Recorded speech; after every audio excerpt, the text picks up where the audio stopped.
আজকে মুরগি ভাজলাম, মুরগির মাংস কড়া করে ভেজে নিয়েছি।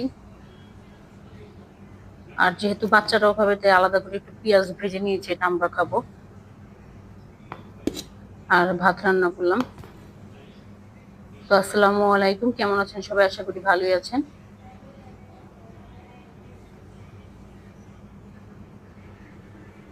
তো রান্নার দিকে চলে যাই। তো মুরগি নিয়ে আসছি, আজকে ইফতারের আগ দিয়ে নিয়ে আসছিল কিনে। তো মুরগিগুলো বলে ঢেলে নিলাম। এটা হচ্ছে বড় একটা ফার্মের মুরগি, ভাজা, যেহেতু ভাজা খাওয়ার জন্য ফার্মের মুরগি ঠিক আছে। আর এটা হচ্ছে একটা করক মুরগি আছে, বড় সাইজের। তো এগুলোকে আমি এখন ভালো করে ধুয়ে নিব। তো ব্রয়লার মুরগিটা কেটে নিয়ে আসছে বাজার থেকে, ভালো করে ধুয়ে নিয়েছি, ধুয়ে একদম ক্লিয়ার করে নিয়েছি। আর পর্ক মুরগিটাও ধুয়ে নিয়েছি, এটা আবার আরো ভালো করে রান্না করার আগে ধুয়ে নিব। তো এখন এখন আমি যতটুকু ভাজবো অতটুকু নিয়ে আলাদা করবো এখান থেকে, আর বাকিগুলো সব ফ্রিজে রেখে দিব। এই যে যতটুকু মাংস ভাজবো এটা নিয়ে নিলাম বলে। তো এখন আদা রসুন বাটা দিব, জিরা বাটা দিব, লবণ দিব,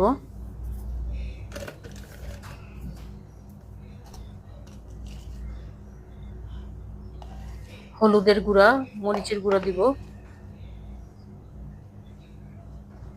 ভাজার জন্য যতটুকু মশলা দরকার অতটুকু করে দিয়ে দিলাম। আর ভাজা জিরার গুঁড়াও দিয়ে দিব। এক টুকরা লেবুর রস দিব আমি এটার মধ্যে, তাহলে খুব মজা হয়। অনেকে টক দই দেয়, কিন্তু টক দইটা আমি অ্যাভয়েড করলাম, আছে টক দই ফ্রিজে। তো আমি লেবুর রসটাই দিলাম, সুন্দর স্মেল আসে। তো এটা মেখে রেখে দিলাম, এটা কতক্ষণ রেস্টে থাকুক। এর মধ্যে আমি পেঁয়াজগুলো কেটে নিই, পেঁয়াজগুলো ছিলে নিয়েছি, এখন কাটবো। তো এই যে কেটে নিলাম, এই যে মাংস। এখন ভাজা স্টার্ট করে দিব। এক কিলো ভাত দিয়ে দিলাম, আর এখানে তেল গরম হয়েছে, মাংসগুলো দিয়ে দিলাম। তো আমি ভাবছিলাম যে এক ইয়াতেই সব মাংস ভেজে ফেলবো, দেখে হলো না, অর্ধেক অর্ধেক করে ভাজতে হবে। দিয়ে দিলাম, এটা মিডিয়াম আঁচে দিয়ে রেখেছি, উল্টে পাল্টে দিব একটু পরপর, কড়া করে ভেজে নিব।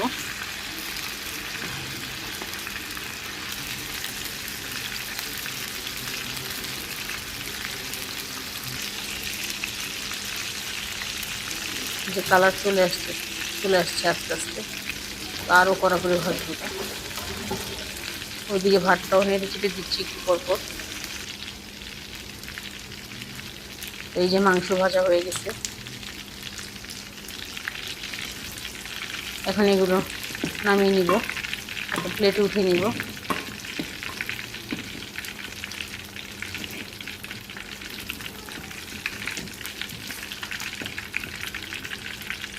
মাংস ভাজার কালারটা খুব সুন্দর আসছে, আমার কাছে অনেক ভালো লাগতেছে। তো এখন বাকিগুলোও ভেজে নিব, বাকিগুলো দিয়ে দিব সব।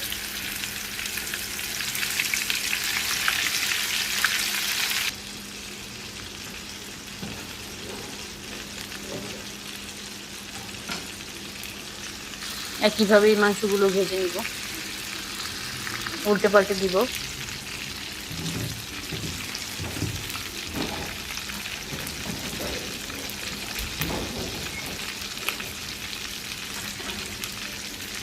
আর আমার এই তাওয়াটা নিয়ে কেউ কোনো মন্তব্য করবেন না, এটা আমি প্রতিদিন ধুই।